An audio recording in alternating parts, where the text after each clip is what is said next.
Hi. ഞാൻ ഇന്നലെ ഒരു വീഡിയോ ഉണ്ട്, നിങ്ങളൊക്കെ കണ്ടു കാണുമായിരിക്കും. ഫേസ്ബുക്ക് ലൈവാ. എൻ്റെ ഹസ്ബൻഡ് ഇക്കായാണ് എന്നെ കാണിച്ചത്, ഇത് നോക്കടി എന്ന് പറഞ്ഞോണ്ട്.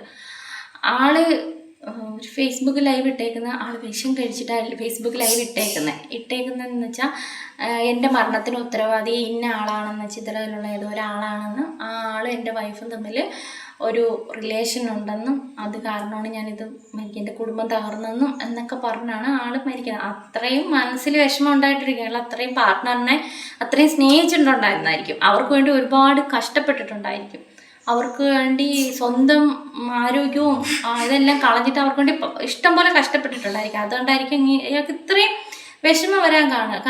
അയാളുടെ സ്നേഹത്തെ ഞാൻ മാനിക്കുക, പക്ഷെ എന്നാലും ഞാൻ പറയുക, ഇങ്ങനെയുള്ളവർക്ക് വേണ്ടി നമ്മൾ നമ്മുടെ ജീവിതം കളയേണ്ട ആവശ്യമില്ല, ജീവൻ കളയേണ്ട ആവശ്യമില്ല. ഒരു ദിവസം കൂടെ നീട്ടി കിട്ടണേ ദൈവമേ എന്ന് പറഞ്ഞുകൊണ്ട് എത്ര ആൾക്കാർ നമ്മളിങ്ങനെ പ്രാർത്ഥിച്ചുകൊണ്ടിരിക്കുന്ന ഈ ഓരോ നിമിഷവും നമ്മൾ എത്ര പേർക്ക് ഒരു നിമിഷവും കൂടെ എൻ്റെ ആൾക്കാർക്ക് ജീവിതം നീട്ടി കിട്ടണേ എന്ന് പറഞ്ഞുകൊണ്ട് എത്രയോ ആൾക്കാർ എല്ലാവരുടെയും മുമ്പിൽ വന്ന് കെഞ്ചുന്നുണ്ട്. നമ്മൾ ദിവസവും ഈ ഫേസ്ബുക്കിലും അതിലും ഇവരിങ്ങനെ കാണുന്നതാണ്. അവരുടെയൊക്കെ മുമ്പിൽ നമ്മൾ എന്തിനാണ് നമ്മൾ വേണ്ടാത്തവർക്ക് വേണ്ടി നമ്മുടെ ജീവൻ കളയുന്നത് എന്തിനാണ്? അവർക്ക് വേണ്ടാത്തതുകൊണ്ടാണല്ലോ അവർ വേറെ, നമുക്ക് നമ്മളെ താല്പര്യം ഇല്ലാത്തതുകൊണ്ട് അവർ വേറെ പോയത്. അപ്പം അവർക്ക് വേണ്ടിയിട്ട് നമ്മുടെ ജീവിതം കളയുന്നത് എന്തിനാ, ജീവൻ കളയുന്നത് എന്തിനാ? അതിൻ്റെ ആവശ്യമില്ല. അവർക്ക് ബെറ്ററാന്ന് തോന്നി അവരുടെ ലൈഫ് നോക്കി പോയി അനുഭവിച്ചിട്ട് വരട്ടെ, എന്തൊരു മലരെങ്കിലും കാണിക്കട്ടെ എന്ന് വിചാരിച്ചിട്ട് പറഞ്ഞു വിട്ടേക്കുക. നമുക്ക് ലൈഫ് വേണോ? നമ്മുടെ കൂടെ നമുക്ക് ലൈഫ് പാർട്ട്ണറായിട്ട് വേണോ ഒരാളെ? സ്വാഭാവികമായിട്ടും നമുക്ക് നല്ലതെന്ന് തോന്നുന്ന ആൾക്കാരെ നോക്കി തിരഞ്ഞെടുക്കുക. പുറത്തുനിന്ന് ആൾക്കാരുടെ വാക്ക് കേൾക്കേണ്ട ആവശ്യമില്ല. നാട്ടുകാർ പലതും പറയും, നാട്ടുകാർക്ക് പറയാൻ എന്തെങ്കിലും വിഷയമാണ് കിട്ടേണ്ടുള്ളത്. നാട്ടുകാർ തെണ്ടികളുടെ കാര്യം ഓർത്തിട്ട് നമുക്ക് ജീവിക്കാൻ പറ്റത്തില്ല. നാട്ടുകാർ പറയാം, നീ നിനക്ക് ഇവളെ കെട്ടാൻ വേണ്ടിയിട്ടല്ലാതെ നീ അവളെ ഓരോ കാര്യങ്ങൾ പറഞ്ഞ് കളഞ്ഞത്, അല്ലെങ്കിൽ നിനക്ക് ഇവനെ കല്യാണം കഴിക്കാൻ വേണ്ടിയിട്ട് നിങ്ങൾ തമ്മിൽ സ്നേഹത്തിലല്ലായിരുന്നോ, നിങ്ങൾ ഇവനെ കല്യാണം കഴിക്കാൻ വേണ്ടിയിട്ടാണല്ലോ അവനെ കളഞ്ഞത്. ആയിക്കോട്ടെ, ഞാൻ നല്ലതല്ല, ഞാൻ ചീത്തയാ, ഞാൻ പന്നല്ല, എനിക്ക് ഇയാളെ കല്യാണം കഴിക്കാൻ വേണ്ടിയിട്ടാണ് അവളെ കൊണ്ട് കളഞ്ഞത്. ആർക്ക് നഷ്ടം? ആർക്കെല്ലാം നഷ്ടമുണ്ടോ? ഇല്ല. ഇങ്ങനെ മുഖത്ത് നോക്കി പറഞ്ഞ് ജീവിക്കാൻ പഠിച്ചാലുണ്ടല്ലോ നമ്മുടെ ലൈഫ് എന്ന് പറഞ്ഞാൽ ഏറ്റവും മെച്ചമായിട്ടുള്ള ലൈഫ്. ഈ പറയുന്ന ആൾക്കാർ തന്നെ നമ്മളെ തിരുത്തി പറയും. അതാ സംഭവിക്കാൻ പോണത്. ഒരാളുടെ അടിമയായിട്ട് ജീവിക്കുന്നതും ഒരാളുടെ രാജാവോ രാജ്ഞിയോ ആയിട്ട് ജീവിക്കുന്നതും തമ്മിൽ നല്ല വ്യത്യാസമുണ്ട്. അനുഭവം കൊണ്ട് പറയുക.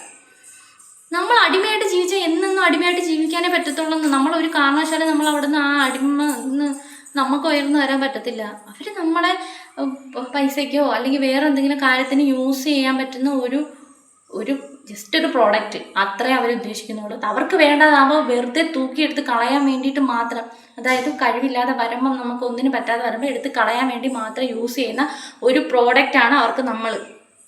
എന്ന് വെച്ചാൽ ലൈഫിൽ നമ്മളെ ചേർത്ത് പിടിക്കുന്ന ആൾക്കാരുണ്ട്, അതുണ്ട്.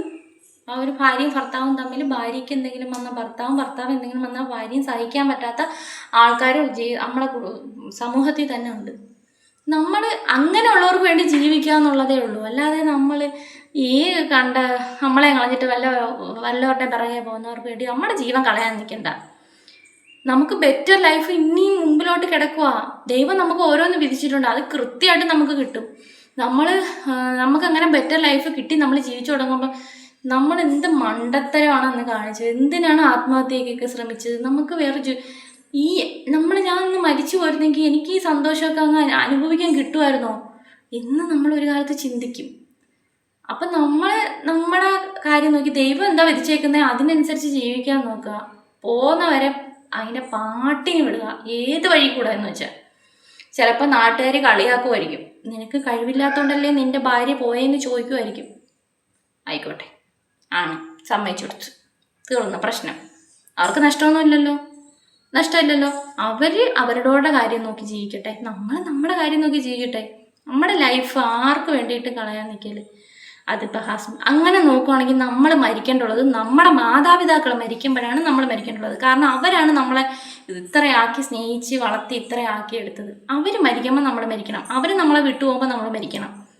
അത് പറയാനൊരു കാരണമുണ്ട്. അതല്ലാതെ